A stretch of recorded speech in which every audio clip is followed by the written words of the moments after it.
Hai guys, welcome back to Angkerpedia. Selama ini kita tahu bahwa tempat-tempat bersemayamnya makhluk halus atau tempat-tempat angker seperti rumah kosong, gedung tua, kuburan, dan lain-lain yang rata-rata itu gak dihuni oleh manusia. Namun ternyata makhluk halus gak cuma bisa bersemayam di tempat-tempat yang ditinggalkan manusia aja loh guys. Bahkan benda-benda mati yang ada di sekitar kita pun bisa mengundang atau bahkan menjadi tempat bersemayamnya makhluk halus. Kira-kira benda-benda apa aja ya? Hari ini Mistis akan membahasnya untuk kalian. Tapi kalian harus like dulu, lalu subscribe biar aku lebih semangat konten untuk kalian. And now, let's get to the list. Oke, yang pertama adalah boneka. Boneka adalah salah satu benda mati yang dipercaya bisa dihuni atau dirasuki oleh makhluk halus. Bahkan di dunia ini, ada beberapa boneka-boneka yang dikaitkan dengan hal mistis karena dipercaya menjadi rumah bagi makhluk halus. Seperti di video aku yang ini. Nah, kalau kalian belum nonton, lebih baik kalian pergi ke sana dulu deh. Karena rugi sih menurut aku kalau kalian belum nonton, soalnya serem banget boneka-bonekanya. Memang ya kalau kita ngomongin alasan kenapa boneka ini menjadi salah satu media tempat bersemayamnya makhluk halus tuh mungkin karena memang bentuknya yang mirip seperti makhluk hidup. Apalagi boneka yang sudah lama, usang, ataupun yang sudah rusak gitu. Dan boneka juga kan kadang menjadi media ilmu hitam gitu ya guys. Jadi menurutku masuk akal jika boneka merupakan salah satu benda yang dapat mengundang atau menjadi tempat bersemayamnya makhluk halus. Next, foto dan lukisan makhluk hidup.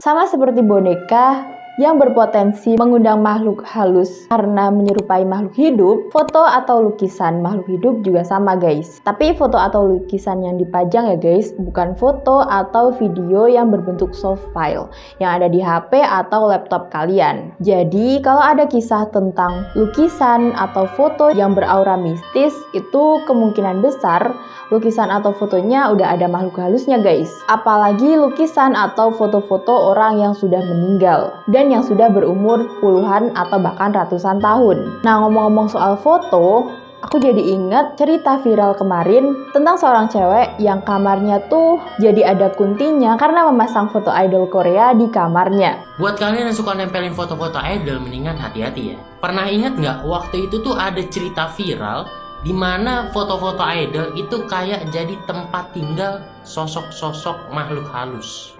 Serem juga ya guys. Gimana menurut kalian? Coba komen di bawah. Next, patung. Udahlah ya, kayaknya sesuatu yang menyerupai makhluk hidup tuh berpotensi besar mengundang makhluk halus ya guys. Tapi emang menurutku sebuah ruangan yang ada patungnya tuh kayak beda aja gitu vibes-nya. Kayak jadi lebih seram gitu guys. Menurut kalian gimana? Atau cuma perasaanku aja? Coba komen di bawah. Next, cermin. Bagi cewek-cewek, mungkin cermin adalah salah satu benda yang paling dibutuhkan ya guys. Ya kan? Cewek kan apa-apa dikit-dikit ngaca, dikit-dikit ngaca gitu kan guys? Coba ngaku. Nah, ternyata cermin itu masuk ke list benda-benda yang bisa mengundang makhluk halus. Banyak budaya di dunia yang menganggap cermin sebagai portal dimensi antara dunia nyata dan dunia makhluk gaib. Makanya ada banyak banget ritual memanggil hantu atau berkomunikasi dengan hantu yang sering menggunakan cermin sebagai medianya. Kayak Bloody Mary gitu guys. Udah pernah dengar kan tentang Bloody Mary? Selain itu, cermin juga dipercaya bisa menjadi rumah bagi makhluk halus. Apalagi cermin-cermin tua yang udah usang gitu guys. That's why kita dilarang sholat menghadap ke cermin gitu. Oke, next, topeng. Topeng merupakan salah satu benda yang juga sering menjadi sarang hantu atau makhluk halus. Karena topeng ini biasanya sering digunakan untuk melakukan ritual-ritual tertentu. Sebenarnya semua jenis topeng bisa mengundang kehadiran makhluk halus dan hantu guys, katanya. Tetapi topeng yang memiliki bentuk paling seram lah yang biasanya paling disukai oleh hantu dan sosok gaib lainnya. Apalagi topeng-topeng yang ada di tari-tari tradisional gitu kan guys, biasanya harus melewati ritual khusus dulu gitu. Nah itu tuh yang bikin seram dan bisa menarik makhluk-makhluk gaib untuk bersemayam di topeng tersebut. Next, bunga kering. Bunga sendiri selain mendeskripsikan tentang keindahan, juga menjadi simbol keromantisan dan kasih sayang. Nah itulah sebabnya kenapa banyak wanita yang suka diberi bunga. Bahkan mungkin banyak dari kalian di sini yang sampai hobi untuk menyimpan bunga pemberian dari pacar atau bahkan mungkin mantan terindah kalian sampai bunga tersebut kering di dalam rumah dan tidak dibuang. Ya kan? Hayong aku. Nah kalau iya, saran aku mending kalian buang deh sekarang juga. Karena konon bunga kering bisa mengundang kuntilanak loh guys. Ya guys, Miss K.